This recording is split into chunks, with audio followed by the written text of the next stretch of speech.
Welcome back, everyone. Hello. To Down with Boring. Hiya. Twice as good as it was when it was fortnightly. Yay! Right? That's it. You're getting it's monthly. Well, think of us like a burger. Like you're just getting a bigger burger, but you're getting it less often. So I actually think if you got diagnosed with skin cancer I love where this is going. and then you got rid of it, and then the next year they diagnosed you with skin cancer, Yeah. you'd be like, for fuck's sake, right? But you Yeah. got rid of it, and Yeah. then it was 2 years before they diagnosed you again. You'd take that as a win. Yeah. So, monthly podcast similar to that, I think. Yeah, that's we definitely have what it the is. excellent Westside Cowboy as the guest on today's show. Yeah. A smooth recording Technical process. issues. Yeah. Technical issues meant that we had to speak to them twice for it, but they were very game for that. Yeah, which so is when nice. you do listen to it, you'll see I'm the sure journey. it'll be seamless. You'll I'm see sure the it'll be journey seamless. that it goes on, which involves basically at one point talking to them at the start of the tour, and at the next point talking to them at the end of the tour. No. But also flipping it the order. Yeah, the So, first point is talking the at the end. end of the tour, and the second point is the beginning. We're It traveling all through makes perfect time. sense. We're traveling through time. We're talking through a whole bunch of albums, music. You know the drill at this point. It's good fun. It's great fun. It is. A little bit of housekeeping. Anyone in the Stoke area? We're grow calling up. you again. We're calling Grow you again. up. Birkenheads, Anthony Smirick round the houses, sold out. Sold out. Blackpool, Anthony Smirick round the houses, sold out. Sold out. Stoke, Anthony Smirick round the houses. What the fuck's going on? Where are you? We actually, before recording, kind of looked, because I've never been to Stoke before. I don't know, Jake, if you've ever been to Stoke before. I don't think so. I have not been to Stoke before. I've been to Blackpool. Yep. I have not been to Stoke. So we did look up kind of Stoke. We kind of had boots on the ground virtually on what's going on there. And by the looks of it, why are you not going to this venue? If you don't know where the Sugar Mill is, Google it. Get a ticket. Yeah. Come down. To be fair to the people of Stoke, it is a bigger venue than the other two. So, Yeah. you know. We're asking more of you, but that's because we We believe are. in you. We also just We. added to Anthony's Round the Houses tour. We've got The Itch as We have indeed. as main support, which will be absolutely banging. Yeah, their album's out in April. I think I can say with confidence that this Yeah. is the first time they have played in Blackpool, Birkenhead, or Stoke. As The Itch. History being made. There And you you can go. be there to witness it, Stoke. And we'll be joined by This Is a Fever in Stoke and Blackpool, and Assels in Birkenhead. Buy a ticket if you're near Stoke, because that's the last chance you got to go and do that. That's actually the only bit of housekeeping really that we've got. We'll be at a whole bunch of festivals all through the summer. We but will, believe it or info, more they info are to be creeping revealed. up. More info to be revealed. Yeah, are you ready for Festival Summer? I can feel it already.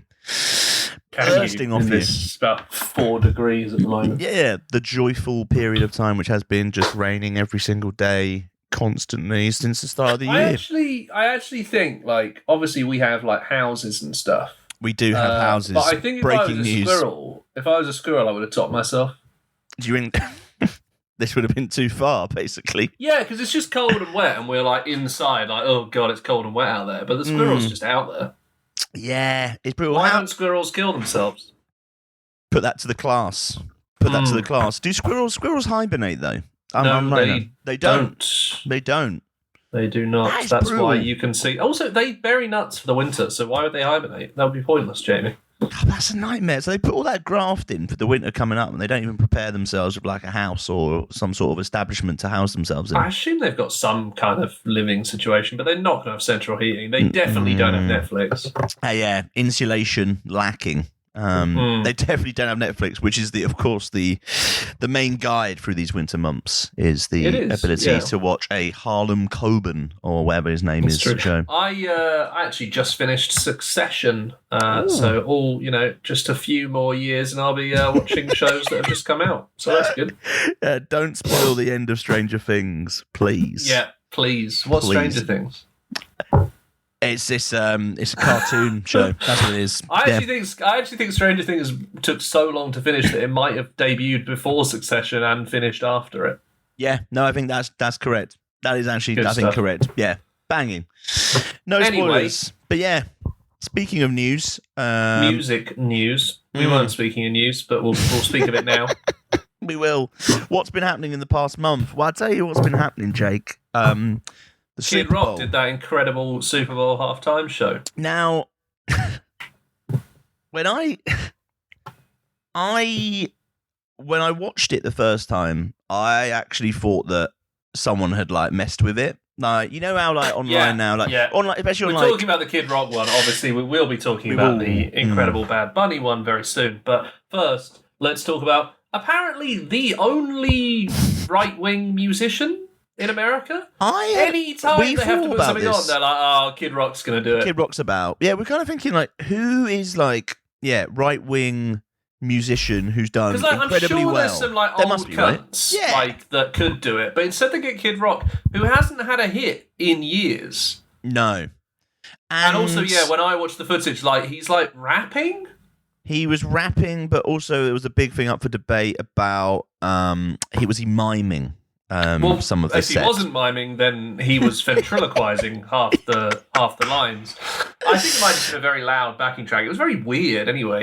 The whole and also, thing... like, it's quite funny that, like, now, like, because obviously the issue that the far right have always had, apart from being soulless husks that should die, is that obviously, like, just because you don't believe in rights for anyone who isn't a straight white rich man doesn't necessarily mean that you don't enjoy good music. So obviously they always try and use like songs by people, and then the people come out and say, "Don't use my song, you fascist fucker." But what I love is that now in America, they're like, it's like part of like being in the cult is you have to like convince yourself that you actually just like Kid Rock. Like, are you seriously telling me that some of the people that were at the Kid Rock one don't prefer the music of Bad Bunny? Especially because they can't understand what he's saying. So, like, they could just pretend it's fascist, but instead they've had to go and pretend they want to hear Kid Rock, which no one does. I like that their problem with it would be like, oh, we don't really understand what Bad Bunny is saying. Whereas actually, you've wisely pointed out that they could go, well, like, he's definitely saying this. It's fascist. I'm assuming it's some bad shit. I tell you what, mate, General Franco was a fascist and he spoke Spanish, so... Bang. Off you go. Why are you not tuning in, lads? But yeah, so it is quite funny watching them pan across a crowd of people who are all going, God, this is awful, isn't it? Can't believe I've got to pretend this is the music I enjoy. If anything, it's one of the smartest moves that maybe Kid Rock has ever made, is they've been like, well, you have to like me because I'm one of you guys. Lawrence Fox tried that, and even they went, no, thank you. Even they passed on it. It's worth noting that there were other performers on the terrible halftime show that was put on. It went on for half an hour. It went on for half an hour as well, which was, as pointed out, meant that it ended 5 minutes into the second half of right, so it doesn't even work it's not for a what it's meant show. to be. No. There was country and musicians, because that's it as well. It's like, if you don't have Kid Rock, it's like, well, it's all just country artists, right? I mean, Kid Rock is technically country, isn't he? Yeah, well, he's part of it. Yeah, exactly. Good one. Ding ding. Brantley Gilbert, Gabby Barrett, and Lee Brice also performed at this halftime show. Lee Brice, I don't know if you've seen this, Jake. He performed a song about how you can't be country in this country nowadays. Yes, of course. About how he wanted to catch his fish. Wear my boots. Yeah, of course, and everyone's stopping him. I'm quite a big fan of country music. As Jamie is aware. As a genre. And what I find interesting is, like, all the country musicians that you can think of that are good. Yeah. So, like, Johnny Cash, like the outlaw country, like Willie Nelson, Waylon Jennings, stuff like that. The Chicks, banger, obviously, Dolly Parton. Legend. By and large, they're like, which makes sense for a genre built around working class people. They're like, pro like workers' rights and like getting on and getting together, stuff like that. Obviously, presumably back in the day, a few of them had some quite horrible views on things like gay people because they were a product of a time that was pretty bad with that kind of stuff. But it's interesting that now the country music that like they're like, oh yeah, country music, that's for Trump, and then you listen and you're like, wow, it's almost like you can't have talent if you're a fascist. You give that up. You give that up when you're trying to get the badges for it. Yeah. I truly believe that the majority of country musicians out there today, like, there's a lot of them around. They're going to have a lot of different political opinions. So how come only the ones who seem to be on the right side of history can write a fucking song? it's one of the moments where you go, there is musical talent is actually maybe a political view. Because clearly also, I actually others think can't. the worst thing that has happened to these far-right people, not to get too far into it, is that they've won now, right? Because, like, that song about, I can't shoot my gun and I can't do this. Yeah. It's like, catch you've my won. fish. Yeah, You yeah, won, yeah. mate. You can do that. Yeah. What are you talking about? Yeah, I quite enjoy. Yes, You made everyone's lives miserable, so you can do that. The aspect of complaining about the country and not being able to be country nowadays when you're in a country which is run by the people you want running the country. So whose fault is that? That's the question that's asking. Meanwhile, on the actual halftime show, yes, it was unbelievable. Let's move on to pastures new, to much better experiences. Yeah, Bad Bunny, of course, was doing the Super Bowl halftime show. And it was brilliant. It was absolutely banging. Good. It was very good. Lady Gaga popped out for a little bit. Pedro Pascal was kicking about with Jessica Alba and Cardi B. Of course. It was good vibes. It was great stuff. Did you enjoy it? Did you stay up, Jake, or were you someone who went? I didn't stay up. I'm not on Nors, obviously. I mean, the thing is, if you stay up, like, because of the time difference, yeah, you're not going to get any spoilers because if you or whatever, I don't know, have it ruined because you just sleep through the whole thing naturally. Yeah, and then first thing in the morning, you can just put it on. It'll be there. I kind of get it if you are a big American football fan. I mean, I think there's something very different wrong with you if you are, but like it makes more sense, I think. So in this case, I will hand it to you. I find it quite interesting to see the way that the Super Bowl halftime show became this like political thing because it's fundamentally a like private organization, right? Yeah, and it reminds me of when Glastonbury booked these things, and then you get these like think pieces, stuff like that in the press about it, and it's like, but it's just a private event booking acts for the private event. Yeah, like they booked Bad Bunny, and people were like, yeah, but he's not American. He like, I mean, he is. He's from a place you colonized, guys. That makes him American. But also they say like, he is an American. He'll be singing in Spanish. It's like, right, but like he's not in charge of the country. Like he's performing at a private event that happens to be in America. Yeah, people were kicking off about him playing when it was. Yeah, like you say, it's like, well, you don't have to. What?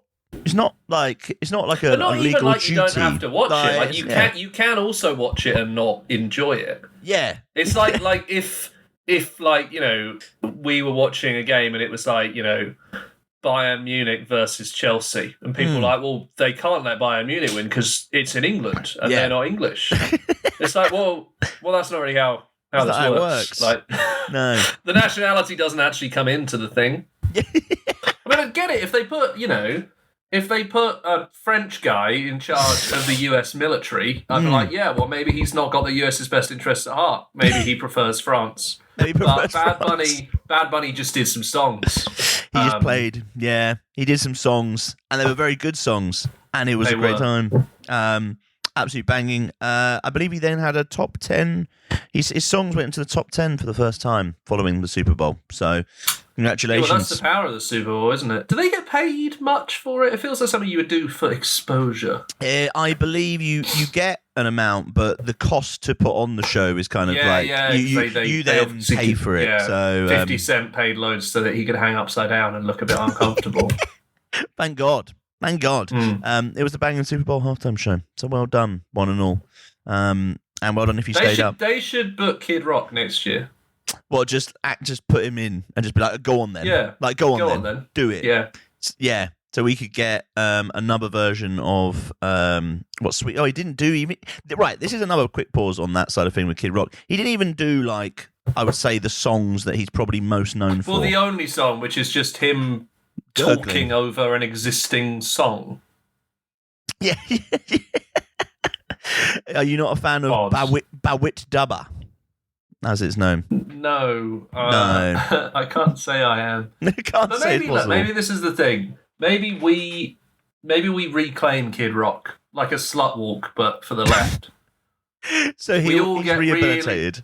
We all get really into Kid Rock, because then who would they have left? Yeah, Ted Nugent. That's who I was thinking. Surely it would actually make more sense to get Ted Nugent in than Kid Rock. Yeah, or like Mike Love from the Beach Boys. Also, or like more nowadays, you're probably looking like what, Morgan Wallen, maybe some more of those like country. You get like a super group. The guy from Mumford and Sons, yes, who isn't in Mumford and Sons anymore. Yeah, that's the guy. That guy. Side note, everyone was like, "Wow, he's a fascist now." Who can believe that? His dad owns the Spectator. yeah. It's like, who could have guessed? Yeah, who would have Anyway, thought? there are enough podcasts of 30-year-old men smugly discussing politics. Welcome to Pod Saves America. This is actually The Rest is Politics. This is our hands across the divide. It's a crossover. Jamie is actually a stalwart of the Conservative government, and I'm a New Labour ultra. And what's going to happen is The Rest is Politics this week is going to talk about the new Mooner track. So if you want to hear that, or stick here, because I think we're just going to pull the plug on the politics right now. Let's listen to a Bad Bunny song from an incredible halftime show. This is DTMF. Debí tirar más fotos de cuando te tuve. Debí darte más besos y abrazos las veces que pude. Ey, ojalá que los míos nunca se muden. Y si hoy me emborracho, pues que me ayuden. Debí tirar más fotos de cuando te tuve. Debí darte más besos y abrazos las veces que pude. Is that pronounced DTMF? Because it isn't like, there's different cases there, right? Yeah, so it's kind of like DTMF. Well, like, presumably if it was an acronym, yeah, then the D and the M and the F would be DMF. So is it DTMF? DTMF. DTMF. I mean, if you look online, the phrase makes more sense translated as "my chest is raw," since he's quite an emotional song. I see. Yeah. Must be kind of annoying for him to be called Bad Bunny. I know it doesn't matter, but I feel like, I always remember when Fall Out Boy were really big years ago, and they said, like, to Patrick Stump, "Did you think that you'd be really big when you formed?" And he said, "Do you really think I would have kept the surname Stump if I'd have known that we'd be really big?" And I think about that a lot with bands like Arctic Monkeys, like, Bad Bunny, a Boogie with the Hoodie. A Boogie with the Hoodie would have changed their name if they thought there was actually going to be a long-standing goal there. When Tiny Temper tried to just be Tiny. No, just Temper. Yeah, Tiny, I believe it was just Tiny because he lost his temper. Right, another one. That's two. That's and two. Now he's Tiny Temper again. Now he's Tiny Temper. He found his temper again. Chipmunk became Chip. Yep. But it turned out that the reason no one listened to him was because he wasn't very good, so it didn't change anything. Harry Styles is going to be curating this year's Meltdown Festival at the South Bank Centre, which once again makes me ask the question, how come when I did the Young Journalist scheme, which helped me get into music writing, was it Guy Garvey and not any of the good ones that it's been before or since? Good ad Bowie. Good ad David Byrne. No.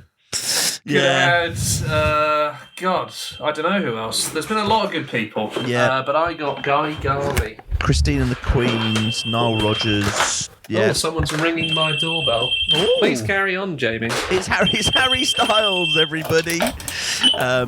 But yes, Harry Styles is taking over Meltdown. For anyone listening back to this, I've just let them in the main gate by buzzing them in without even listening to who they were. So, if I stop talking, I've been viciously knife murdered. The safety procedures, I'm going to be honest now, at your flat are up for debate, and also are now public knowledge. Buzz anyone in. Yeah, I'll just buzz anyone in. Just ring the buzzer. So the thing is, right? Thing is, you got the buzzer, so it's secure. But all they have to do is say it's a delivery, and you're like, come on in. It's true. Yeah. You're like, fuck it. Like, go on then. Like, that's why I've got 2 levels of buzzer in my flat. Jamie's flats, you can buzz people in, but then they still can't use the lift. Yeah, which is useful for everybody. Also, you can't get into the stairs to go up either. So you can get into the stairs, you just can't get out. Yeah, you're fucked. basically. Meltdown Festival, obviously, London South Bank Centre gets a famous person in to shift tickets, and they get to program a load of stuff, basically, which doesn't necessarily include them playing, but obviously usually does, because, come on. Play the game. Yes, he will be. Harry Styles will be playing. It has been confirmed as a part of it. I think this is a genius move. I mean, obviously, South Bank Centre will be delighted with this, and the Meltdown organisers, because great, fucking why not have one of the biggest artists on the planet? Especially because in the past, it's tended to be, and not necessarily all the time. I know Little Sims did it recently. But I remember, obviously, David Byrne did it. Nile Rodgers has done it. Yoko Ono's done it. So Patti Smith. So it tends to be people who... Grace Jones, that was recent, wasn't it? Yeah. It tends to be people who are like, you know, they've reached the peak of their popularity. They're kind of a living legend, and they get to come and do this thing, it's which is great. For icons, but this is just all going to sell out instantaneously. The South Bank Centre must be absolutely... they're just winding down their marketing department, to be honest. They won't need it for this. Yeah, they're going on holiday for the next few months until the shows happen. I mean, I think it's a really cool look as well, just for Harry Styles. Like, we've talked, obviously, on the show about him returning with a bang, with obviously Kiss All the Time, Disco occasionally, coming out in March. So this is like, I feel like it's a really smart move, even just for him to be involved in this sort of thing. So definitely. It's a really and also, cool I think it's going to be more. The thing is, limited capacity means it's going to be a bit insane. I feel like that may not play that well. But you know, when it's like, oh, we're doing like a Finsbury Park gig, but they do it like, oh, it's like a day festival with them headlining. It does always just feel like a gig with a big support lineup, doesn't it? Whereas this does actually feel like he will be curating. Yeah, so it'll be interesting to see what he ends up picking, the sort of artist, because I think it's fair to say as well with Harry Styles, like, he has been someone who does. He does embrace a whole different range of kind of like styles and music, you know, in terms of what he's kind of like gone to, especially with Aperture, the kind of new single that we've all heard now, and kind of that direction. So I'll be intrigued. Is he throwing some raves? Is he, you know, putting on?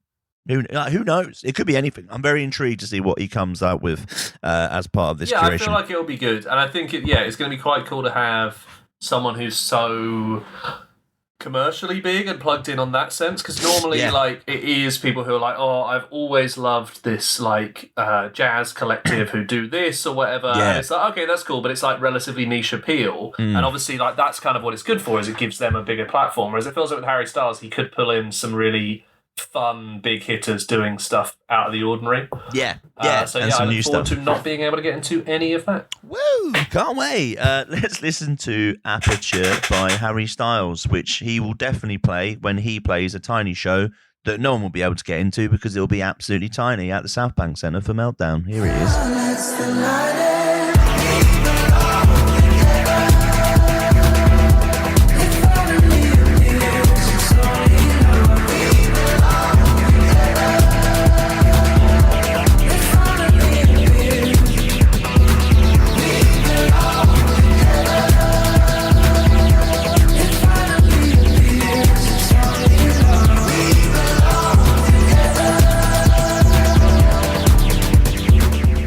Good stuff.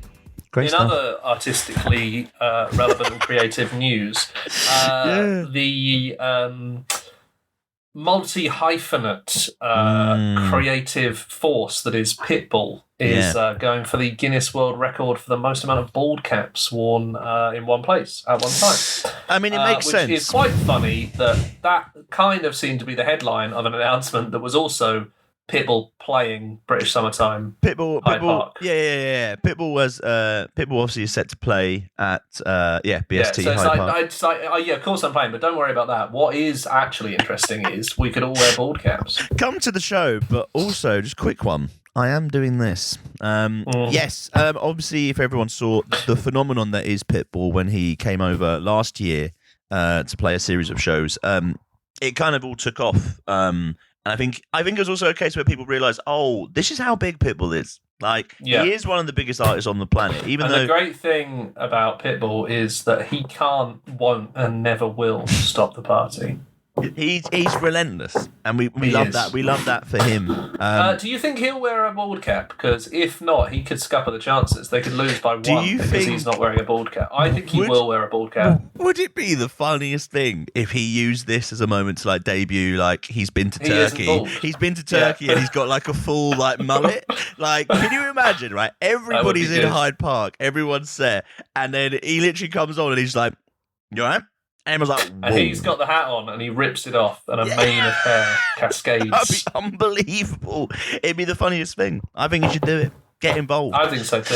We'll have to go along and find out, won't we? Yeah. I mean, I went to one of the Pitbull shows last year. I feel like we've talked about it on the show. There was a load of bald caps. And I just want to shout out, there's a person that I met who, I just can't remember his name now, who was bald. And he went to the show and he genuinely looked around and just went, finally. And just looked at me and just went, finally. As if like it's a takeover that's been going on with bald people. Where Reclaim the night. Yeah, reclaim the night. So if you are also bald and you can just go along to this, it won't technically count because you have to be wearing a bald cap, I think is actually the official line. I wonder if they must have counters on the door. Anyway, let's play Don't Stop the Party by Pitbull and then, a Franken chat with Westside Cowboy. I say y'all having a good time out there. Don't stop the party. Que no pare la fiesta. Don't stop the party. I'm from the city where they stretch it like Slinky. And now I'm doing shows in Helsinki. I know what y'all thinking that you can outthink me, but you can't frankly. I'm out for the Benjis, Frankies, just cause you ain't me. Hello, we're here now with Westside Cowboy. I did a really good introduction for them, and then we lost all the audio, and now we have to record it a week or two later. So sorry, guys, you're just Westside Cowboy now. You're not the Britannicana pioneers you were before. How are you? We're very well. Very well. Very well. Very, very well. This is the first day of tour. Happy to be recording this in the toilets of Scala. Yeah. We're all confined around various cubicles, basically, in order to get the best sound quality possible. So how far into tour are you? Because this is quite good. So the second half of this chat did record. So listeners at home can listen in real time to sort of like what happens after a week or two of touring by comparing your levels of enthusiasm. Yeah. Tour has just finished 10 minutes ago. Yeah. 10 minutes. That was it. 10 minutes ago. We've just stepped back in through the door, put the guitars in the house, and we're back. Yeah. And a lot has happened since we spoke to you last. The lost tapes. The answers would have changed. Exactly. How was tour? How was the big venues, the big shows, the big times? Tour was really good. I think it was generally a success. The one major problem with the tour was that the leisure battery in the van, which provides all power. We had a lovely sort of fairy light set up and everything. It was all very Stranger Things. Yeah, and it was great. And then the leisure battery, I think, started leaking something. Ruben flicked something on the battery. No. Right, let's get into this. What is that? Okay, right. So, who's to blame? And so there was, for the entire rest of the tour, there was a sort of thick smell of sulfur in the van with no windows in the back, by the way. Heavy on the egg. It just smelled like egg the entire time. But so you recreated sort of one of the lower circles of hell for yourselves, right down to the smell, I guess. We no, like a circle of hell, like no leisure, the smell of sulfur, no windows. It feels, you're sort of cosplaying purgatory. But it was awful because it was really bad to the point that we were loading out of a bodega in Nottingham, and we opened the van door, and a bouncer who was about a good 6 foot away from the van with no prior knowledge of the situation was like, what the fuck is going on with your van? At this point, we didn't know what it was, and it was kind of a game of bodily fluid and gaseous traitors, where we were who is it? And there was a minute where You're like, "No, it's everyone definitely left the him. green room, He's not and I fessing was like up." to Ben, I was like, I think it's Cole. I thought it was our tour manager, but I was proven wrong because we were like, we've got to get to the bottom of this with the help from the bouncer at Bodega Nottingham. It was like, Ben, our sound Scotch engineer, eggs in your was convinced that something had died. So actually kind of a relief when it just turned out to be a huge electrical malfunction, I suppose. Yeah. I think so. So that we're actually, this is the first time that I don't smell either egg or horrible venue for the past 2 weeks, which is lovely. I think you were quite enthusiastic when we spoke last time about the concept of tour, but now it just sounds like a sort of smell carnival. Were there good bits? Yeah. Sniff tour. Manchester was pretty good. Best smell of the tour? Best smell of the tour. Bristol Hotel. Soap in the bathroom. Or it's got to be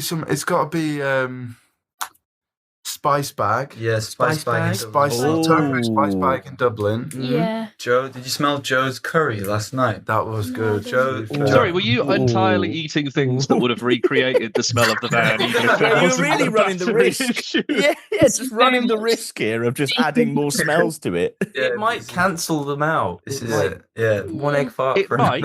It was a giant scientific sort of experiment, the whole run. Yeah. It's basically it. When we were smelling that smell in other parts away from the van, I am still on the theory that something went wrong with like the sulfate and we had like absorbed it and were then secreting it. that and I think that might still be true because I did smell it far away from the van. The smell is carrying. That's basically what we're getting.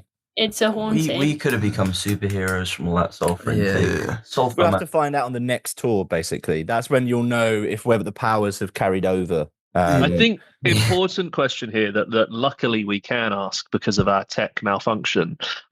You were basically desperately trying to get to a point where you could play for a solid 30 minutes. Did that happen on this tour? At least once. Paddy played so slow. We played for like 45 minutes. Ooh, here we go. The stepping up here. Springsteen step over. It's reunion tour vibes over here. Yeah. No interval. So fucking slow. No interval. Yeah. It wasn't too much of a drama for people in the audience, I'd hope. Yeah. We did play a lot of new ones. Though, I would say by the end we were quite chilled out. Wow. We were chilled out in between the songs, definitely. I even went for a piss midway through the We went for a piss, told nobody but me. So Jimmy, halfway through, slowly, I'm sure, famously, 1 minute of like slow intimacy in pretty much the whole set. Turn around, realised Ruben had gone, and fucked up because he was like, "Where's Ruben? Where is one of the bands?" All that was left was a guitar on the floor. Like it evaporated. Just vaporized him. Yeah. So always a new challenge, basically. You've collected new challenges throughout the tour. But and I'd like to say, for anybody listening from Oxford and Glasgow, we thought we were cursed in both of those cities, but it turns out I think we broke the curse this time for both places. So thank you to those people, if you are. Who lifted the curse? What was the curse before? We'd never played a good show in Scotland. Scotland as a whole. And we'd never we'd only ever played one other show in Oxford. Actually, 1.5, which and it was my worst show ever. One of the worst Westside Cowboy shows. We were in our banter era. And now you're in the smells in the van era. Yeah, locked into that van. Literally locked into the van, smelling like eggs. Yeah. We haven't asked a single one of the planned questions. When we did this the first time, sorry to everyone not currently on the call who doesn't remember that, but it really was one for the ages. It was. I'm sorry we don't have the audio. It was the greatest chat we maybe have ever done. I think actually we have the band audio, we just don't have our audio. Yeah, so, So there was actually talk yeah. of like us sort of like ventriloquizing ourselves back into it. like dubbing it like a Netflix show would, like dubbing our voices over it. I think we should do an alternate version where it is that. That's actually going to be like the Japanese bonus track. Yeah. You could just ask like unrelated questions and make us look so bad. What, like a sort of early noughties Weird Al YouTube interview. But anyway, you said at the beginning of this, you were like, hey, you know, we didn't talk about the EP much. We've also not done that yet, and we're a good few minutes in. So that EP of yours came out. Do you want to talk about that? No. We're good. Contractually obligated. Yeah.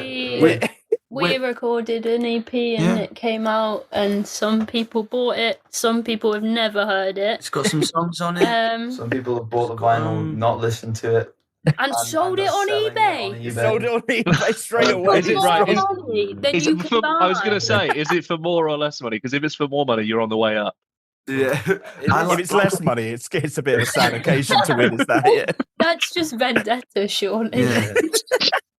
We were saying that we're gonna buy them off them. Yes. Back and then sell them cheap, and we're gonna do a whole sort of buy high, sell low thing, business strategy. It's nice to finally find a way to lose money in the music industry. It's been so going that's so good. well. We have too much of it. Yeah.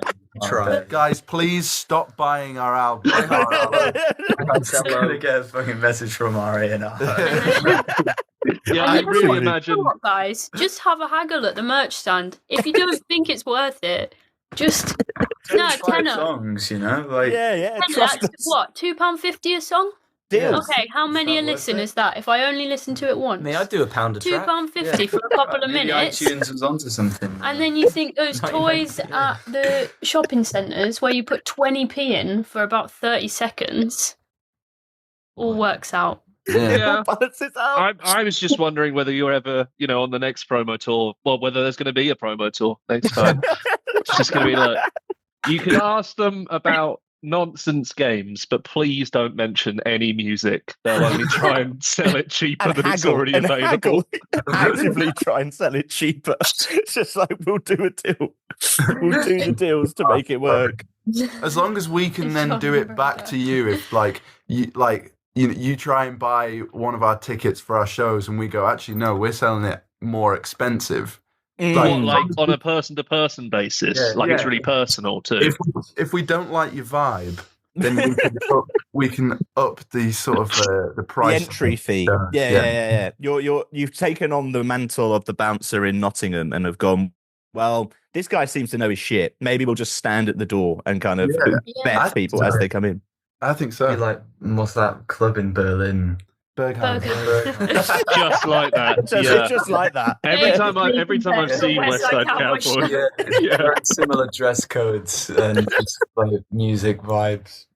Yeah, the hardcore techno era is the next EP. Yeah, next EP, no album ever. Endless EPs. You'd have to work out the price point before you ever get close to an album. So I'm glad that you've had this tour to experience that level. I actually think on physical media, track for track, EPs are more expensive, so they're probably the more profitable way to go. Because if you buy like a vinyl copy of an EP, it's not like less than half the price of an album, but it's got less than half the tracks on it. Yeah, it's we were talking about this, but terrible value. The reason why, and this is because we were sort of arguing with our tour manager, and as happens most of the time, we come at him with a thing, and he comes at us with a perfectly logical and thought out answer as to why, and then sort of go nah, afterwards. So turns out, if you make a 12-inch vinyl, it doesn't matter how much music you put on it; it costs the same to make. Yes, correct. Yeah. The logic of the costing. You've got to sing all the songs to record it on, then you've got to pay him by however long it takes him. Yeah, hourly. I believe to perform the songs to be put onto vinyl. Yeah, that would be sick. Every single one. Everyone is live direct to disc. That's how it works, right? You just all get in the studio. You played the 12 songs. That's why I don't understand when bands say, "Oh, we did this in a week." I'm like, well, it only lasts an hour. So what were you up to? What do you do for the rest of it? That's just one of the hard-hitting questions I like to ask. Yeah. Really get very rarely get invited back for a second interview. But yeah, we're very happy with the EP, and we've said it in a couple of other interviews, but I think that we think it is to us a snapshot of the sort of week, I guess, when we were recording it. There are parts about it that we really love, and parts about it that we would change if we were to do it now. But I think it's really lovely to have such a.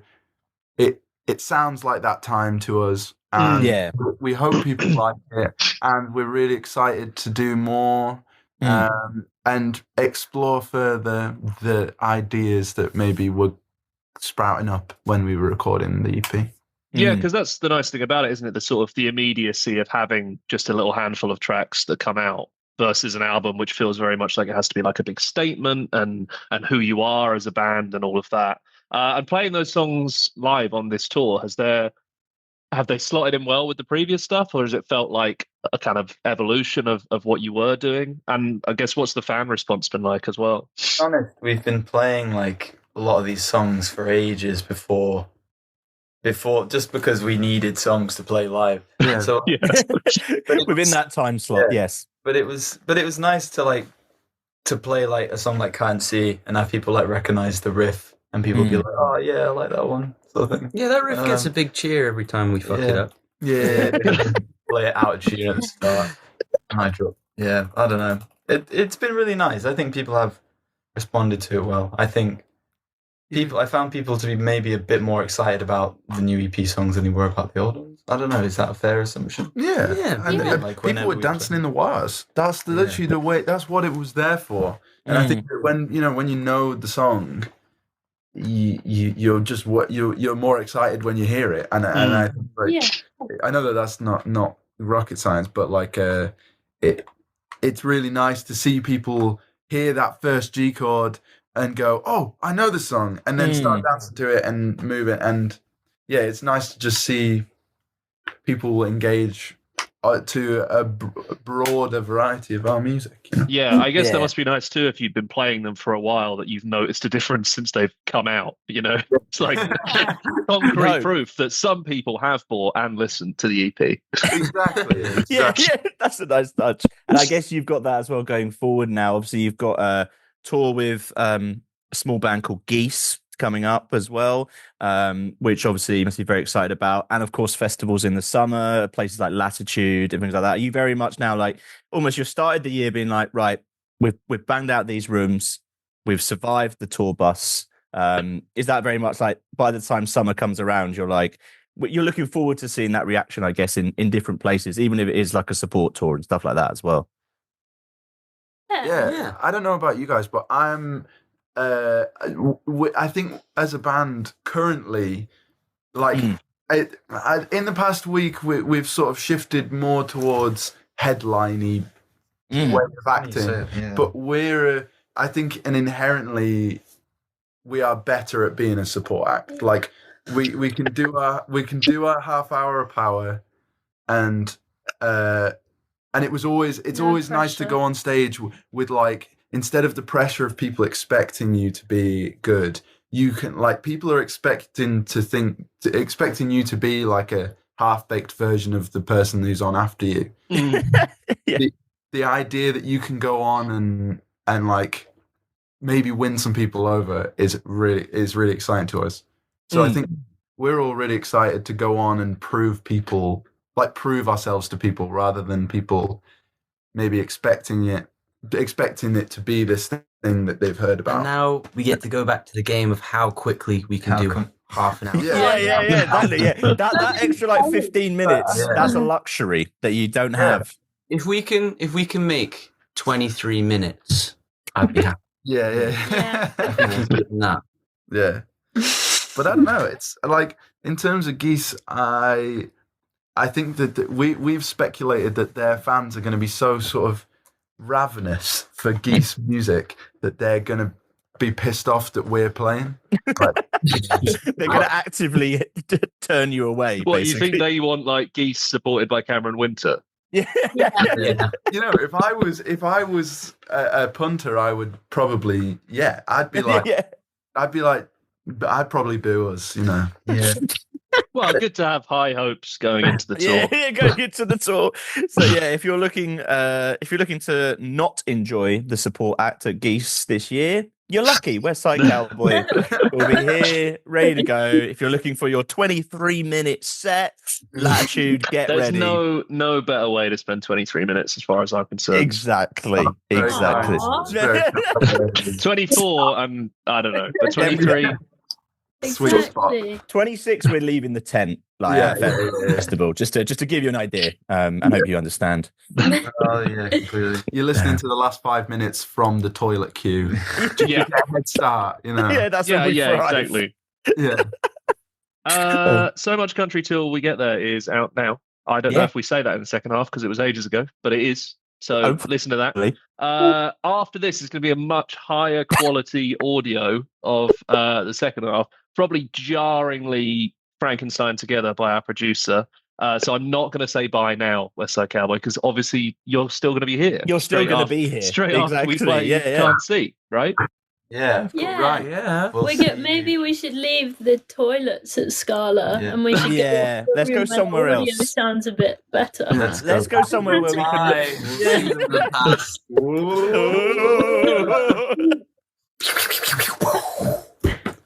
That was my flux capacitor going off. Seamless. On Zoom. Right, I think that'll probably do us, won't it? You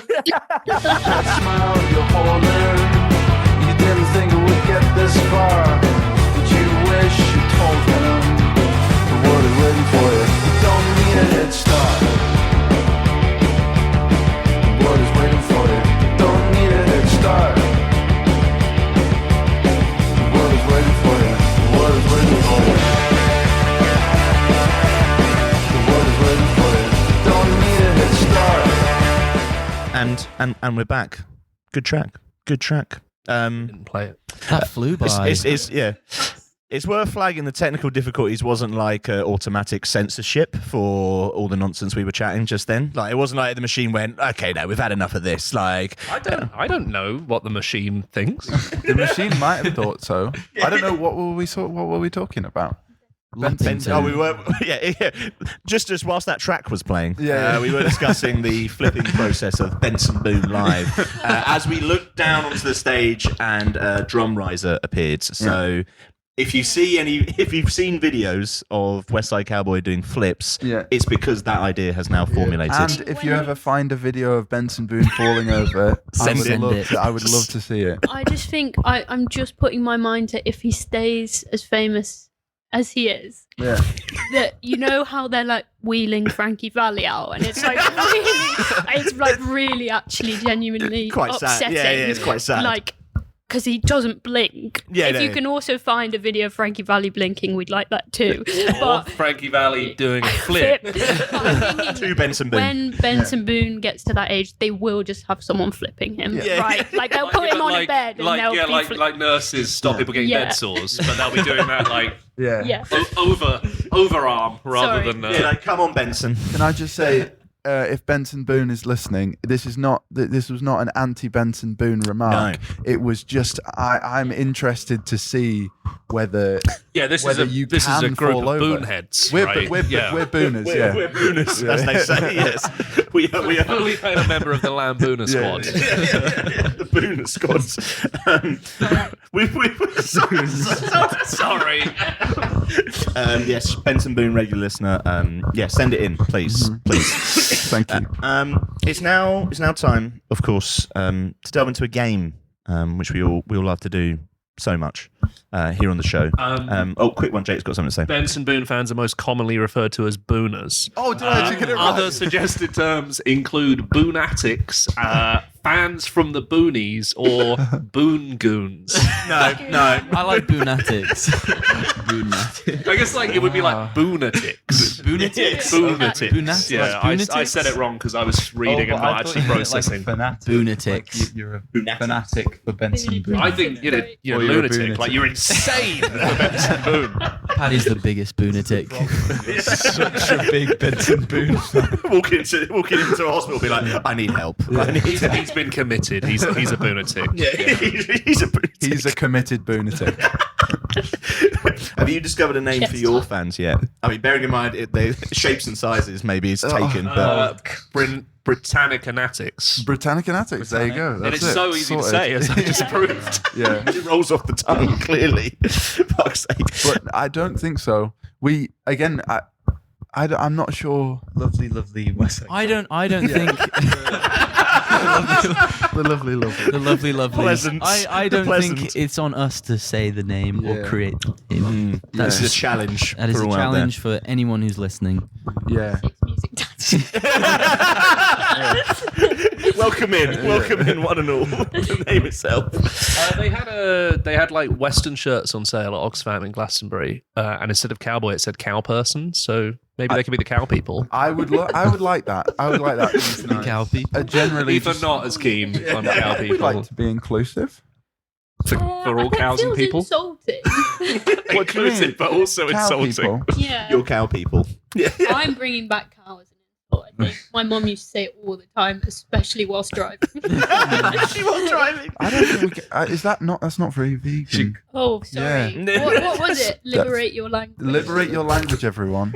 You can't if you start using you know. Sorry.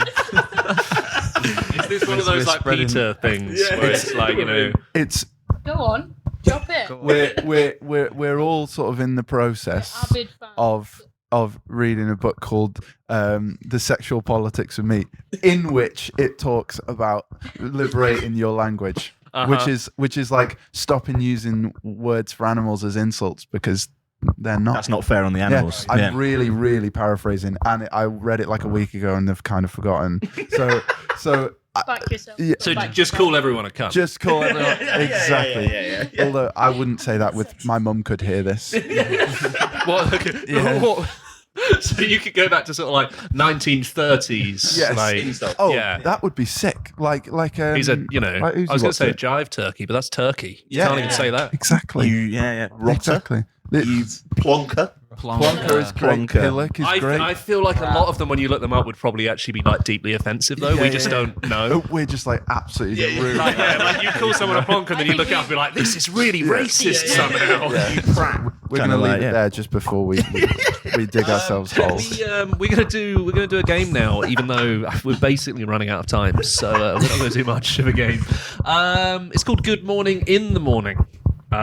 Because your EP has a surprising lack of gameable. Yeah. We're going to do something around taxidermy, but it's kind of one note, really. And also, that wouldn't be liberating your language, talking about that. No. So we're going to ask you, you've just had a house party, you've woken up in the morning, you've come downstairs. Which of these two things would be worse to come downstairs to? Okay. So someone leaving their baby behind, or someone letting your dog out and you don't know where it is. Baby behind. Yeah. I'd just have a. You'd have a little. The dog can come back. Yeah. It'll wander back, maybe. I think babies should have collars like dogs. So Jake is stunned. And that's the game over. Thank you for coming. Ruben is leaving. No. I have reasons. Wait, let's hear the reasoning. I hope the reasons aren't it would have Nazi adjacent. No. It would have their address and phone number on. So I'd ring the parent up and I'd go. Yeah, and why don't we just microchip them? You and him like, we'll agree. Wait, hold on a minute. Okay. How often? And I want to say, for me, it's 0 times. Yeah. Have you needed a stranger's baby's name and address? Like Scenario. In this scenario, actually, to be fair, should wear a collar because of this one hypothetical scenario. I don't think I've ever met a baby. People do the phone number on the arm. You've never. I don't think I've ever really. So this is the thing is with Ruben. Let's say this is Ruben's baby. Oh, find the tag. Oh, who's that? Say number. Oh, Ruben Haycox. Right. I'll give him a ring. Yeah. He's lost his phone. Yeah. He left it in Phone Europe. has his baby's name on it. Yeah. So at least you know the name. Yeah. So, but I would like to clarify that was a joke for the purpose of humour. Humour and entertainment. And entertainment in Yes. this audio podcast. format. Yes. Yeah. You're saying it a lot though. We could move on. I think that would be wise. Luckily, this comes out after the tour, so no one will be placarding the The venues. essence of the question is: would you rather have something lost or have something not lost? Well, obviously I mean, not the lost. essence of like most questions can be boiled down. I mean, you said that the dog would be better. No, the baby would the be baby's better because it's just like. Yeah. Can you find the person? That's It's what I mean. like- Like, that's it's a logistical nightmare. Like, you're phoning everyone who came. Like, did you leave your baby here? What if everyone says no? What then? But the thing is, lose or gain, right? You gain. You've gained something in this equation. So it could be that there wasn't. It was it wasn't your baby or anyone else's baby at the party. And It was a just a stray baby. A stray and now baby. you have a baby. And now you have a baby. And it's just there. Oh, mate, you're definitely not getting your birthday present if that happens. And it's your present, an believe 18-month-old it. child. Didn't we say that? Didn't we say that a van baby would probably? Me and Jimmy were going to get a baby for our flat. We were going to get a baby. Me and Aoife moved in It's together, called and we Neil. thought we're going to get one more baby. thing: a baby. Let them We cook. were Let like, them let's cook. just try. Let's just like see. Well, can I Yes, just clarify can we that clarify this what is you mean not? by This is trying? not. Oh no! Right. That is not what. No. Sorry. Okay. I said we could move on. Yeah. Okay. We were just gonna do we were like, you know what? As like flatmates, maybe Yeah. this would just be like why don't we just see if we're any like good. a bonding It's moment. high Yeah. risk, There's isn't it? there's a How I Met Your Mother episode about this, and it is a cautionary tale. I'm in London for like 7 hours today, and I've had a nightmare finding someone to feed my cat. And you go on tour for weeks at a time, Months, if that. and you're going to have a human baby. We'd bring it with us. Yeah. It's in the band. Yeah. Where would it be now? It's a band, baby. It'd be right here If on the table. Matty'd be looking at us. Matty, can you hold our baby, please?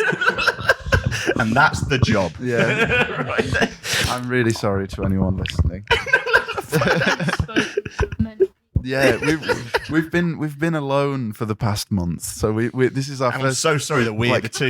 You've been with like your families. We're mainly with each other, which doesn't help. No, It doesn't help.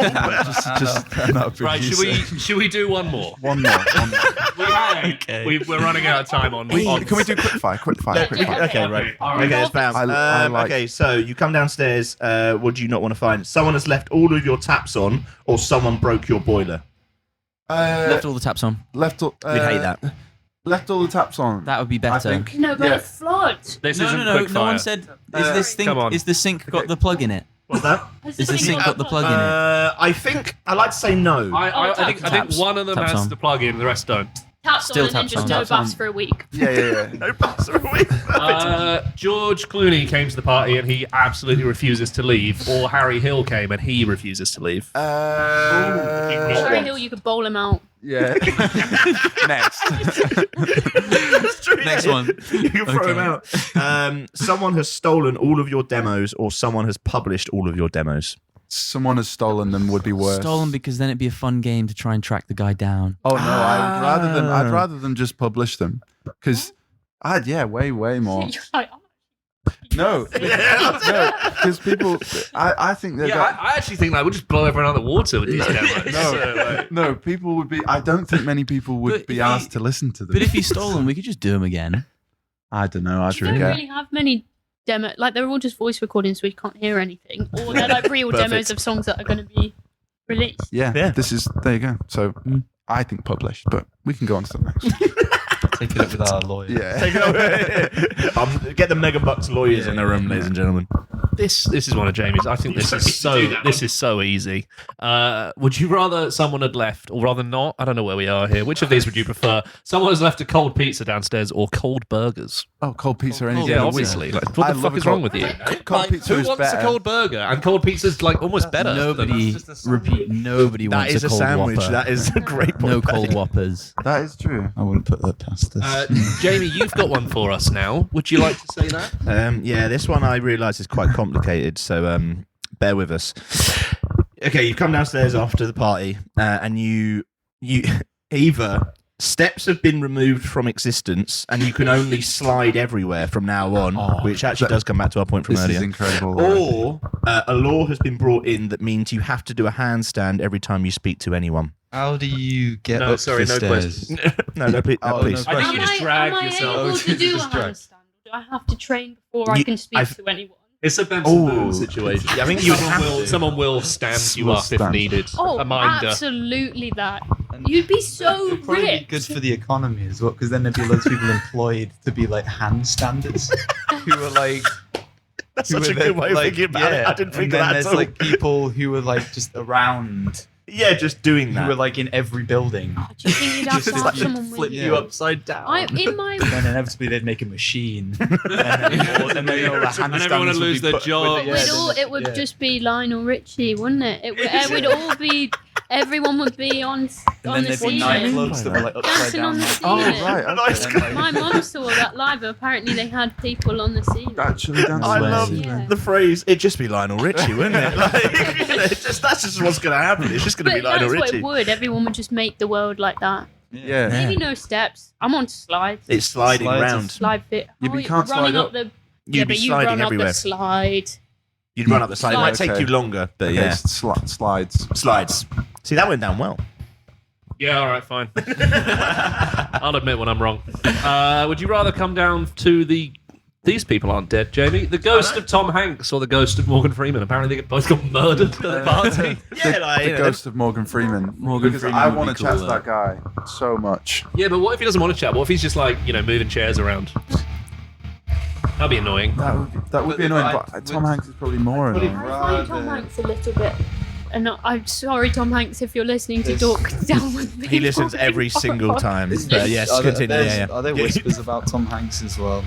I don't know. I think we make a lot of things. Yeah. Oh, I feel like I that don't should. like Can we bleep things out? I'm going to say no. Because we probably shouldn't bleep. I We think probably I shouldn't say hate that. that. I hate that. The Castaway film. Hate Castaway. Yeah. Castaway film. I think it's called Castaway. I was gonna say the football film because I don't like that. I don't like that. Yeah. So Morgan Freeman's a clear winner. Yeah. One note. And isn't Morgan Freeman God in He some- is. Bruce Almighty. in Bruce Almighty. Almighty? I wouldn't mind Amazing having film. sort of gods. And in Evan Almighty. And Evan Is he Almighty. in Evan I Almighty? think the two are related. Yeah, but I don't know. Evan if Almighty is a terrible film. Is it? I haven't watched it in many years. Sorry, I think you find the world agrees with me on that. Really? Is it actually? I haven't seen it since I was like 9. It was probably bad when you were 9. It's like the Spider-Man 3 thing. Yeah. Spider-Man 3 worst thing film again. ever. Yeah, it's that exactly. Spider-Man 2 though. Incredible film. Great film. Alfred Molina in tiny sunglasses. Come on. Exactly. Fine. Did we? Yeah. Sorry. Spoiler. And the last one for you. You come downstairs and there's 4 extra fridges or 10 paintings of yourselves. This is again 4 extra fridges. You have the 4 You extra. could probably sell them for profit, I imagine. Oh, hustle. Nice. That hustle mentality. Yeah. Can't sell a painting of yourself for profit. No, none of us are sort of No. good looking enough for that. We could do it as a merch giveaway. Yeah. Oh. Yeah, and we Just can remember the sum up. Yeah. That's the main thing. Oh yeah. It's a giveaway. For a cost. We don't do that here in We this don't give Westside away. Cowboy band. In this Westside Cowboy in band. Westside Cowboy Band. Yeah. As Scala plays blaring like heavy metal to welcome the arrival of Westside Cowboy, we're gonna say goodbye. It's been a pleasure. Thank you so much. Well, after this, because we'll record this later, we'll be like, and then they played the gig and it was great, and that'll be fun. I don't know. We're gonna play the Wars. Westside Cowboy. A pleasure. Catch you up soon. Thank you everyone for listening. Bye. Sorry.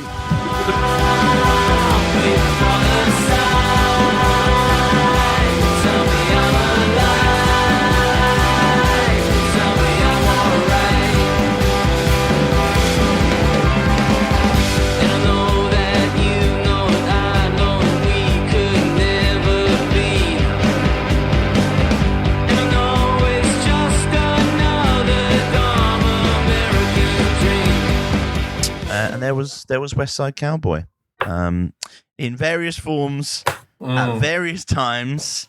Yeah, thanks again to them for being incredibly understanding about the horrible technical foul up. And no thank you to the Zoom H4n Pro handy recorder. I mean, which we are recording on right now, so I feel like we've tempted fate with kind of what could happen there. Yeah, that's true. Shout out Westside Cowboy, obviously incredible band. They will be playing at Latitude this year, which we will also be at. We will. So they join a pretty stacked lineup, including one David Byrne, who you know well, because I don't know if people know this. Close personal friends. Yeah, David Jake Byrne. and David Byrne are best mates. So yeah, although we did ask to get him on the show and received an incredibly polite and incredibly reasonable no, but it was one of the fastest no's I think we've ever received. Yeah, it was imminent. Like, it was just like I actually think that was the correct call on the part of everyone involved. So I bear no grudge, but it was rapid. Yeah, and that will not be what happens at Latitude. It will be a live show from David Byrne, just in case people get concerned that we would some way take over because we have said that we're going. Trying to storm the barricades at the front with a microphone adjourned. David Byrne, Teddy Swims, Lewis Capaldi, Last Dinner Party, Wet Leg, whole load of friends of the show and also incredibly big artists. So go along, see Westside Cowboy there. It'll be a lovely Well, time. it's even better. I don't think Jamie will actually be there, so that's good. That new could songs. go on it. Yeah, new songs. Let's get into music, shall we? Shall I start with a new one from Moona, who have dropped a new track called "Dancing on the Wall," which will also be the name of their new album. That's neat, isn't it? That's smart. Nicely tied up. Only got to remember one name. Bang! It's just "Dancing on the Wall." That's what you need.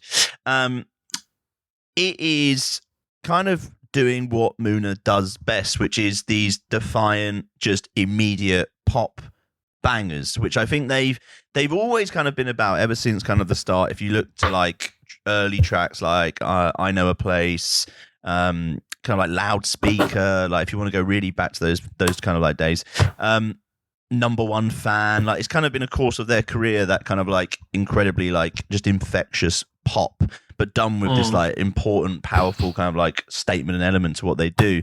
And this is another one of those. It's immediately in your head.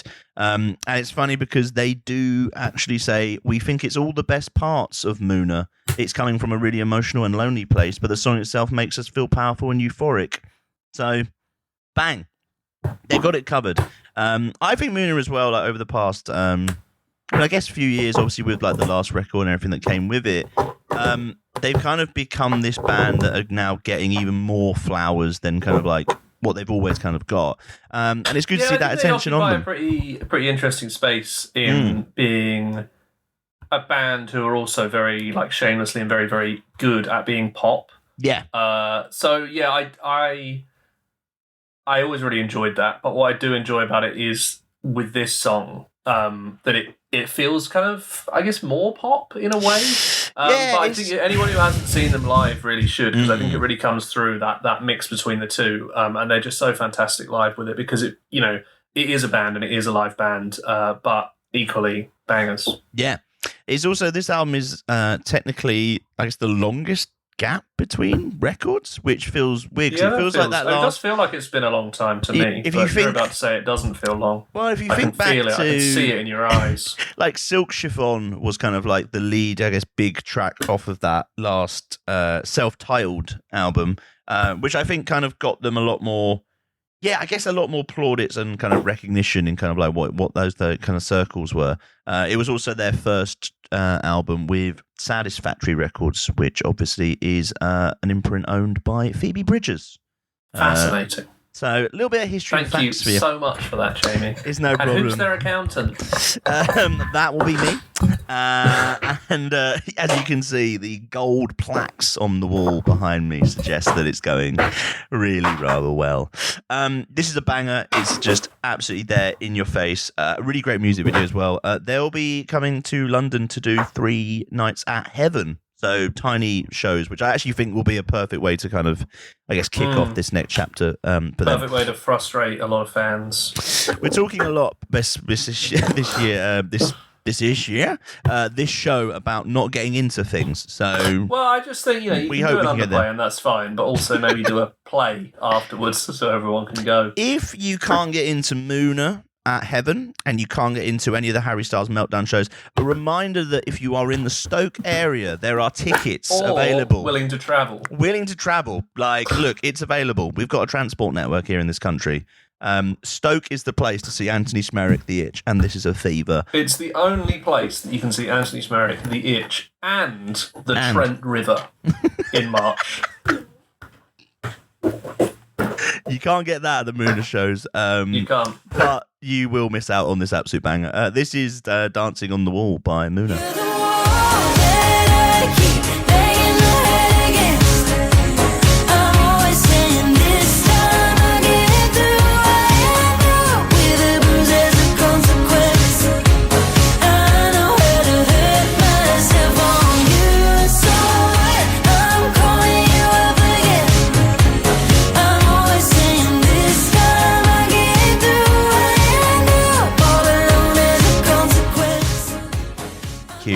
Huge. I think that plug went well.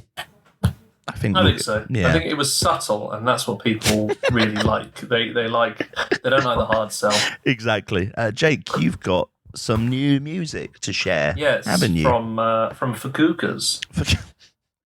Shout out FCUKers, as the BBC constantly refer to them. I guess you meant I know we've talked about this before, but are you meant to call them fuckers? Because that's not how it's spelt. I think you are meant to call them fuckers. That is, because even if the C is silent, then they'd be Fcukers. Michel Foucault. Foucaulters. What are they doing now, them FCUKers? Well, apart from having a confusing name, they I've completely lost my thread. I don't know what's going on, to be honest. Mid-afternoon on a Friday when we're recording this. They've got a new. Fuck me. This is right. Okay. Hold on. We'll regroup. Hold on. So what are fuckers doing? Oh, famous New York duo Fcukers. Yes. Obviously, they've got the debut album coming out. Again, it's O with an umlaut, so that's just I guess. Yeah. They've released a new song from it called Beat Back. It's really good. We were actually talking about this pre-show. But, I mean, obviously these guys are actually I think they're from New York, which makes sense. But there's a lot of LCD Sound System influenced, club influenced acts who will operate in that live band sphere at the moment.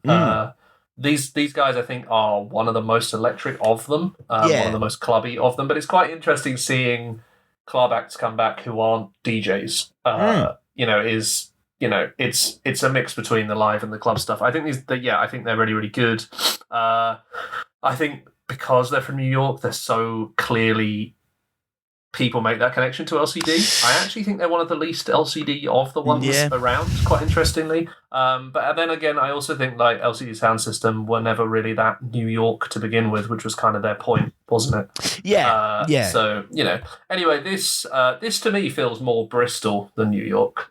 This new track, Beat Back. Really enjoyable, clubby, dancey song from what I imagine is going to be a very good debut album. Yeah, they're blowing up at the moment, fuckers. Like, if you look, obviously they were on tour at the end of last year with Tame Impala, which kind of took them to a bunch of places. And I just think they've got this element of just very cool future focus. I mean, you look at stuff that, there's a kind of scale, right? You've got stuff, I think, maybe on one end, which is stuff like Frost Children and I saw a band recently called Silver Wing Killer, and that's very up one kind of lane of full on club, sweaty kind of like vibe to it. And I guess you include like stuff like the Dare kind of very much in that as well. Yeah. There's all these kind of scales. These guys do better than I mean, my issue with the Dare has always been the playing with irony to actually make stuff that I don't know, it doesn't work that well for me. I think with this there's not that ironic sheen to it in a lot of ways, and it does feel genuinely escapist in a way music hasn't been for a long time. And also, like, I mean, this song is like under 3 minutes long. It's like it's that enjoyable side of dance music that isn't 30-minute mixes designed for people on, you know, various drugs or all completely hammered, or, you know what I mean? Like, this is music you can enjoy in any situation. And I think there's so much of the stuff that comes out kind of DJ dance wise that I'm like, are people really listening to this like in their living room? Is this like, you know? It can be enjoyed I in think multiple they meld lanes. it really well. You know, it works in a club situation. It works at a festival. It works for people that don't know it. It works for people that do. And yeah, I just think they're really, really good. And I think it's quite refreshing to see. As you say, it's kind of future facing. I mean, obviously, there's that indie sleaze aesthetic to it that people say a lot about, and is fast becoming about as meaningless as post punk. But hey, but yeah, the lack of sort of a wink with it, I quite enjoy. I quite enjoy that it is sincerely into being what it is in a way that I have never really got from the Dare, and that's what kind of always put me off that side of things. Although the Dare's remix of Wet Leg very good. So yes. So after all that, maybe you're on board with the Dare now. This is it. This is progress. This is progress. Until then, you've got Fcukers, so that's good. Yes, Fcukers with Beat That.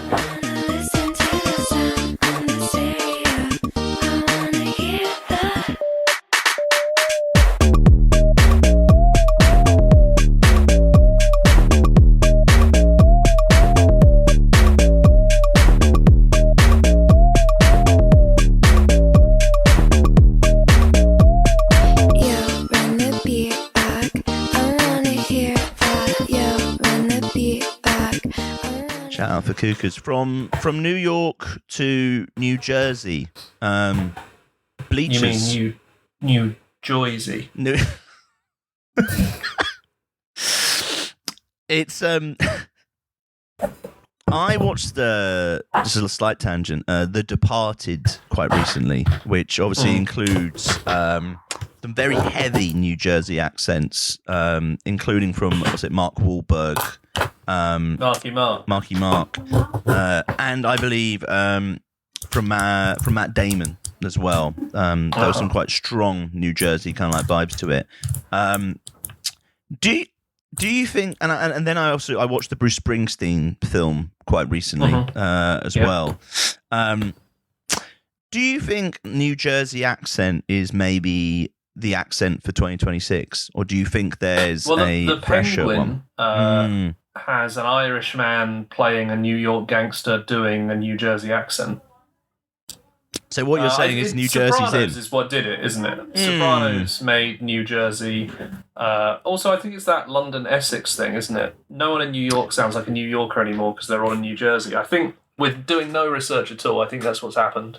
So in a way, I guess Jack Antonoff is the Danny Dyer of America.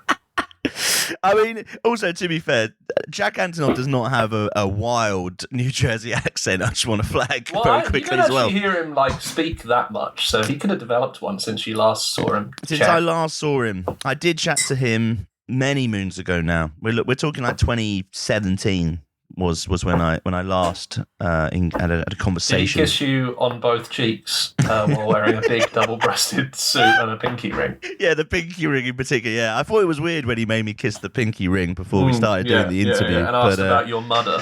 Yeah. How's your mother and your daughter? I got asked that a lot. But since then, he's gone about really, I think, just being maybe one of the biggest kind of producers and stars on the planet. Nice work if you can get it, eh? Hey, yeah, we've been trying. No one likes our beats for some reason. And in that time as well, I think especially in the past few years, kind of we've seen Bleachers, I think really cement their spot as a big band in their own right, especially off of the last record, which was a self-titled album. which has stuff like Modern Girl on it and Tiny Moves, which I feel like it kind of cemented him as his own artist, which I think was, it was becoming ridiculous every time we talked about a pop star, and it was like, and this has been produced by Jack Antonoff. And there's a reason why, because he's an incredible producer and songwriter and has done a lot of amazing things. So you're saying that no music goes through New Jersey without Jack Antonoff getting a piece of it? Is that what you're saying? He's sort of the what would you call that? Kind of like the Godfather, right? Yeah. He's scenario? Yeah. I am glad that we're comparing him to that and not to like Jersey Shore, such as Mike the Situation. Mike the Situation is, we don't know. He could be high up in a crime family, and we don't know what his musical output situation is. Exactly. There's many crosses over. He could be a super producer. He is Kid Harpoon. You and Forever is the new track from Bleachers, by the way, and of a new album called Everyone for 10 Minutes. It's been described as an optimistic record that feels love-struck and hopeful, which is really nice. That is nice. I think everything off of the last kind of like Bleachers record really set them apart. Yeah, in his own right as an incredible artist. He has one of the most probably like unique voices and vocal styles that I can think of in terms of like for a indie rock band. If you want to use that to describe Bleachers, I think they've got so many. I think what they're doing is they're taking that sound that they've obviously like loved so much, which is that kind of New Jersey Springsteen-esque sound, but are now twisting it into completely different territories. I think this song is amazing. It's kind of like hypnotic. It's almost beaten on, like it's built on a beat which almost sounds like him kind of like moaning a bit. And I know. I mean, we'll get on to Wuthering Heights. That's a whole other conversation to have.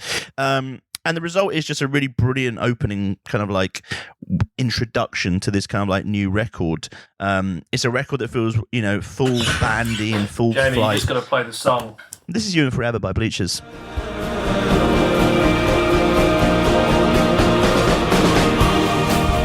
comes, they built a few more gates up. The lights get low, the path has become dangerous. Who gets through?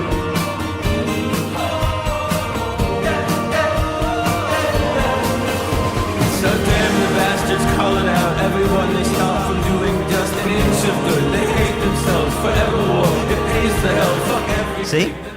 It's exactly what I said. It is. I'm afraid we just didn't have time for you to discuss the entire album after. I believe we're probably about an hour into this show right now. Hi, everyone, if you're still here. That's nice. Nice to have you.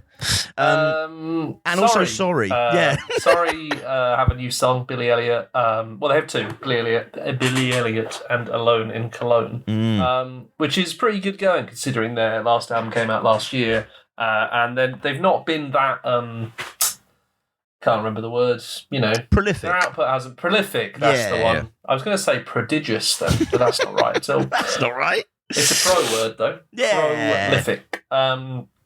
We've talked about what their last album did with kind of incorporating song lyrics and sounds from elsewhere, and how, for my money, it was one of the most unique in that kind of indie sphere and in that band sphere. And I think it's quite interesting and quite fun to see a band 3 albums in who are still, very much working out what they want to do next. On the flip side of that, Billy Elliot and Alone in Cologne. Billy Elliot is what I'm going to play. It's my favourite of the two. I quite enjoy that these feel like they've distilled that down from the album, and these two they kind of feel like singles. I mean, I know they are, but they've come after the album, so you might think they're like cut-offs or whatever. But Billy Elliot stands up with the best, I think, of what is on that album, and I think is more straightforwardly catchy than a lot of the stuff that's on there, which I really enjoy. I think the album really rewards repeat listens. I think these do too, but first time I heard Billy Elliot, it was stuck in my head, which to me is something that quite a lot of the album tracks didn't have necessarily. So bangers. Good additions. It's good additions. That's what we want. It's good additions. Named after an incredible film, I presume, as well, which became a huge success. Stuart Little, I believe is it. Of course. So basically Stuart Little is about a mouse. It's like a tiny mouse, right? and the mouse is welcomed into a family. You know, apparently in the book, he's not a mouse. What is he? He's a child that looks exactly like a mouse. So what you're saying is Stuart Little was the deformed child. Was well, I was going to say was the Better Man movie before In Better Man. reverse. Yeah. So like they went, fuck it, we'll make him full mouse. And obviously in the film Better Man. So the film Better Man, for those who don't know it, is about Robbie Williams, who is then played by, and correct me if I'm wrong because I'm not fully aware, a chimp? A chimp is correct. A chimp. I think they're different ends because Stuart Little, the whole premise of the film is based around the fact of everyone reacting to him being a mouse. Bang. Whereas yes. Better Man is based entirely around no one reacting to him being a chimp. to him being a And chimp. Dave, Pig in the City, Wow, yes. is all about the littlest pig that could. That could. The This film is Billy Elliot Zootropolis. by Sorry.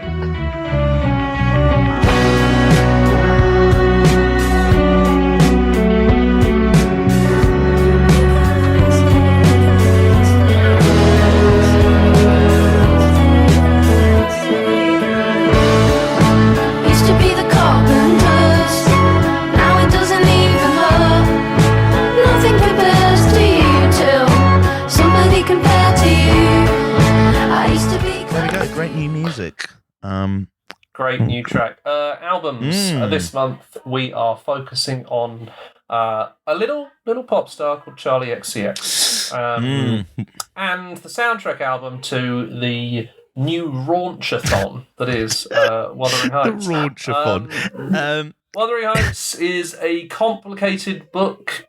You know more about the book than I do, because I'll be frank to everybody. It's a complicated I book don't read that books. I have not read.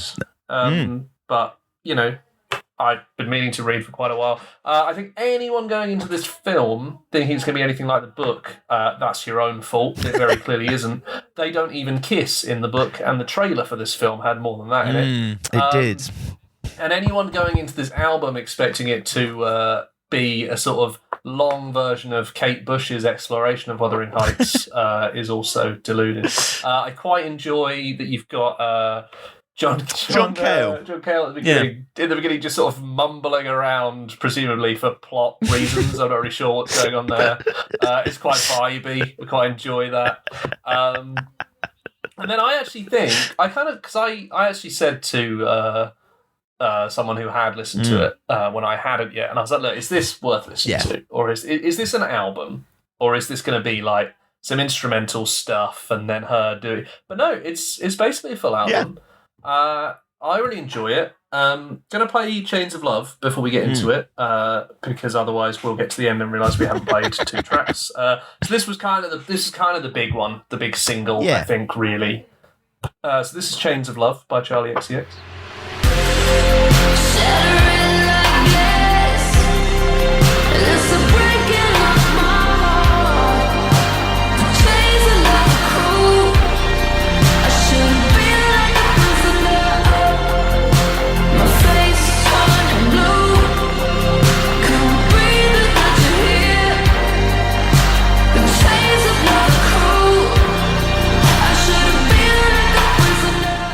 So yeah, I quite like that. Obviously, Charli XCX has famously had a bit of like writer's block and been kind of terrified about following up Brat. She's been pretty open about that on stage. She's had the stuff up on the screens about like what she does after Brat. It makes sense. She's been trying to be huge for years and years and years. It's finally happened. It was lightning striking, and like, what do you do next? And this to me feels kind of like the perfect thing to do. It has a built-in mood board for her to work around. It's not going to have the pressure of a full album. It allows her to kind of deflate the tension a bit. And I think she does really well. I really enjoy the use of strings on it. I really enjoy the kind of nod to that almost Victorian motif, which also feels quite Rosalia-esque, but presumably this will have been written before Lux came out. So I think that is coincidental more than anything. But it's kind of gothic. It's kind of moody. it works as a soundtrack album and it works as an album. I mean, she knows what she's doing. I also really enjoy that there's still loads of kind of auto-tune future pop stuff on this, and it still manages to feel, sort of Victorian, gothic, romantic, tragic, in general. Yeah. So, I mean, she's fucking smashed it, I think. I think it's funny because I think it's easy to look at this album maybe in like two different lenses. You can look at it as, oh, this is the Wuthering Heights. This is for a movie, right? And it's kind of like yeah. You can put the movie first and the album as an add-on. Yeah. Whereas I think rather than looking at it as a standalone thing. And I think for 90% of artists you would do that. And I think even maybe for Charli XCX, if she'd done Brat and then she did this 6 months later, and then a year after that she had a new album, it would be... It's like Alex Turner doing a few tracks for Submarine, which were like really good, everyone loved, but also obviously like it was a side project before an Arctic Monkeys album, and everyone went, oh yeah, that's a nice surprise. Yeah, that's a nice addition. Whereas this has been positioned, I think, by her team, and by the timing as an album, which kind of makes it risky or higher profile. Yeah, and it's also like, I think we also have to acknowledge that this is also coming around a time where Charli is putting out her own film called The Moment, which is very much, I guess, a mockumentary style about basically the Brat tour and following up Brat as well. So there's many different things happening where Charli is utilizing, I guess, film or is being inspired by film to create art. What I think is brilliant, is kind of like what you said as well, Jake, is like you can see like for lack of a better term, like the embers of Brat kind of ushering in parts of this record, but also her very much taking a step out of it and making something a bit more, I don't know, like not being defined by Brat is always going to be this hard kind of like next step for Charli, and it feels like on this record she does that, and I think she does it in quite a tender and emotional way. Like it feels quite revealing record. If you listen to Brat as an album without any of what has come afterwards, which is kind of impossible to do now, but when it first came out, I think the narrative of it was obviously that a lot of the kind of club banger party stuff was at the beginning, and then it kind of gave way to a lot of vulnerability and a lot of anxiety.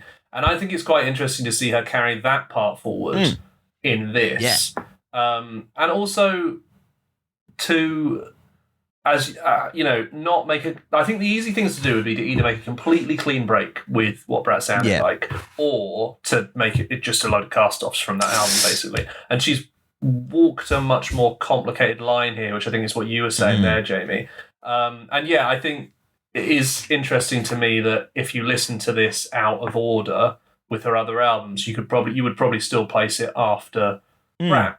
But equally, I think if you'd never heard of her before and you listen to it, it stands up on its own rather than almost, you know what I mean? Like, it doesn't rely on the star power of the name to be a good album.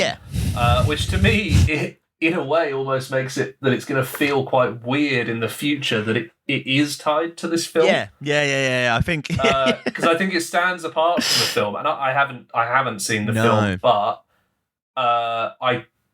it makes me think of the Black Panther soundtrack that they did. And that had the SZA and Kendricks on it and stuff like that, which have kind of been separated from the film. And even a film like that, which was absolutely huge and well received and part of what was then like a complete juggernaut. I mean, is anyone talking about Black Panther anymore? Music seems to have more staying power than 99% of films. So I think it's going to be quite interesting in a year or two to see whether anyone still cares about this adaptation of Wuthering Heights. Which, as I say, I haven't seen, but has been relatively polarizing anyway. I think you can... by people who say it's not true to the book and blah, blah, blah. So there's kind of that narrative. And then there's this Charli album on top of that. So it does feel like it's going to be... remember Barbenheimer? Yes, I do, yes. It was so everywhere for so long that eventually people finally were just like, okay, I don't want to hear about this anymore. So I'm not sure if we're there with Wuthering Heights But yet. I do think... but also I would argue that Margot Robbie is fundamentally a 21st century human being. It's like when they cast Timothy Chalamet in June, Yeah. and it was like, no, that's a Victorian orphan. He can't be in space. That's how I feel about Margot Robbie in Wuthering Heights. Sorry. There we go. And that is That is not a Victorian woman. That is not a Victorian. Welcome to our next foray in this podcast. So we were the politics podcast, and now we're film.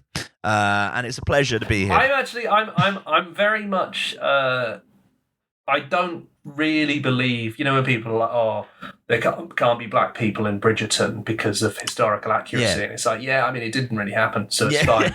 The one thing I think we should abide by is that you can't have a Victorian face in a space film, and you can't have a space face in a Victorian film, Okay, yeah. So that's your casting They should options. have to put weird prosthetics on you to make it work. it better. Yeah. Almost like a Actually, going back to the Penguin, I was talking about this. This is completely off topic, so I'll keep it quick. But they put a load of prosthetics on Colin Farrell, right, to make him look like the Penguin. course. And I remember online, some people were like, "Why did they do that when there's already?" I think it's Richard Kind. His name is.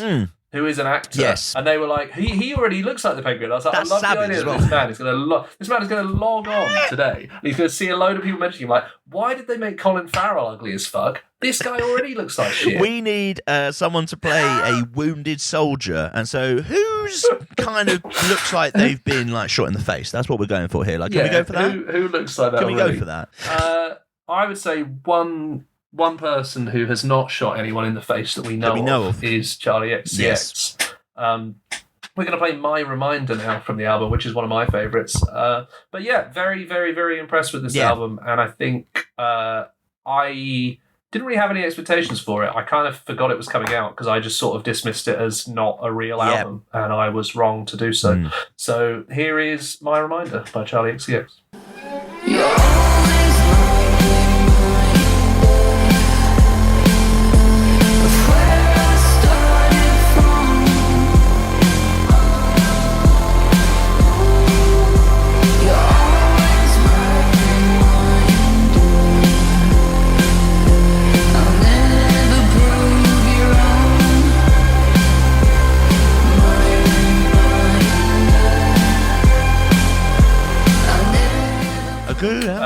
That's everyone's reminder to get your moles checked regularly. That's what that song's about.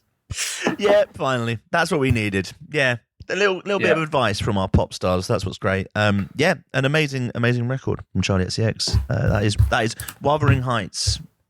Just in case people weren't aware what we were talking about. Yeah, in case we didn't talk about it enough. We were going to quickly talk about the mag now, weren't we? Seeing as we're now monthly. We've got Louis Tomlinson in guest editing. Yes. We've got Mumford & Sons in wearing midlife crisis clothing. We've got Kim Gordon in. It's a pretty stacked month, actually. For my money, as an avid attendee of pub gigs, very, very glad we've got a big old feature with Lime Garden in there. Yeah. Yes, who are back. So, and we've talked about on the show a bit as well, I know. I was going to say this, Jamie. I know you are a massive fan of the new music. I am. So I don't know if you want to chat a little bit about... it's obviously, we've obviously got... the guys are obviously in this month's issue, obviously looking ahead to Maybe Not Tonight, which is the new album, which is coming out. I've been fortunate enough to listen to the new album, and it sounds. Oh, wow. I know. Here he I is. know. Like, I've got to get my brag in once in an episode, otherwise I sound like I'm falling apart. It's an incredible album, and we've talked a lot. These guys have been on the show, obviously a bunch, have done a load of different things with us here at Dork, and the features kind of really, just diving into this new record and kind of where it's come from, and it's kind of come, especially lyrically, from a place of, and it's kind of mentioned quite a bit of like breakups and how things maybe change, and kind of, but this idea of going on a night out basically, and this album is kind of almost a soundtrack to what that night out could sound like in various kind of like essences. Obviously the lead single is the self-titled Maybe Not Tonight, but 23 was the track that we played on the show last time, which is really just a proper, unbelievably well-crafted song. The new album's really, really great. They've got this kind of drive in them, and it's one of those things, as I maybe mentioned last time as well, was it's it's great when a band can surprise you, even when you like already think they're brilliant. Like you already think they're great, and then they've gone in and go, we can do this as well, and you're blown away by that. So the kind of feature that you can read is a bit of a little short kind of run into kind of what they've kind of got kind of like going on, and looking ahead to that album in the excitement that it comes from it. I think they're an amazing band, and I think what they do next is going to be amazing. So have a read on that. That's right at the start of the issue, which is really good. And I think kind of companion-wise to that, our very own Kieran Picker interviewed Cardinals, and I think quite exciting bands, have been for a while. I've been a fan. Quite slow burning. The debut album is finally coming out. So, I mean, Kieran spoke to them about that, and I think it's quite interesting as a kind of dive into, because I think a lot of chats with them in the past, when it's like an intro chat, they're from Cork, that's a big part of the band, so it gets tied up in the sort of being an Irish band, not being from Dublin, things like that, which are all key parts of it. But I think it's quite interesting now they have an album. This piece goes a bit deeper into other inspirations, other things that drive them, which I really enjoyed. And I think also like highlighting again that the reason so many Irish bands are coming through is because there's a much more supportive, financially supportive as well as culturally supportive environment over there for bands. And I'm sure anyone who's listening who has been in a band or things like that, you know, it's impossible to do over here without going into debt massively, really, unless you end up being an arena filler. And having that space to breathe is really important. And I think bands like Cardinals, who are weird and a bit outside of sort of lanes of like scenes and things like that, they have their own sound, they plow their own furrow. Like these are the bands that can exist when that space is made. So really glad to see them in the mag. And also I do think Louis Tomlinson, I don't know if you've heard of him. Do you know what? I think we might have heard of him. You know, I think we might have heard of him. But what I like about this, he guest edited a section. So there's a great interview from our writer Neve. But then alongside that, which I really enjoy, is because he's been curating his own lineups and things. So it's basically just a load of bands that he loves, and I really, really enjoy the eclecticism of it. And also, you know, there's the Cribs, Florence Road, like Blossoms, like so many Dork bands in there. He talks about his favourite albums, and it's the kind of thing I think when I was younger, if there was someone that I really, really liked, that's what you want to read about. And I think like so much of the time when you read a big piece, it is literally like, oh, this is the producer I used and this is that. And it's kind of like, okay, like I don't think as a teenager I really cared about any of that stuff. But I did care about like what albums they liked and what bands they liked and who else I should listen to. So, I think Louis as well comes from such a unique, you know, he comes from a background which, you know, everyone's obviously very well aware of, coming from a background of basically being in the biggest pop band, you know, in the world, especially of this kind of like century. You know, you got to look and say like, you know, it's in the biggest kind of like band in that sense. And what's been great to see with his albums, with the music that he's got coming out, and also with his festival, like you say, Away From Home, Jake, is this love and passion for indie music, for guitar bands, for new pop voices as well. And so giving up control is great. Share the spotlight with that, definitely. 100%. And what we kind of see in the issue really is, and it's great to, I think, get a bit more of an insight, like you say, into what he's loving, why he's loving these artists. And it turns out we have quite similar taste. So it's great to see, you know.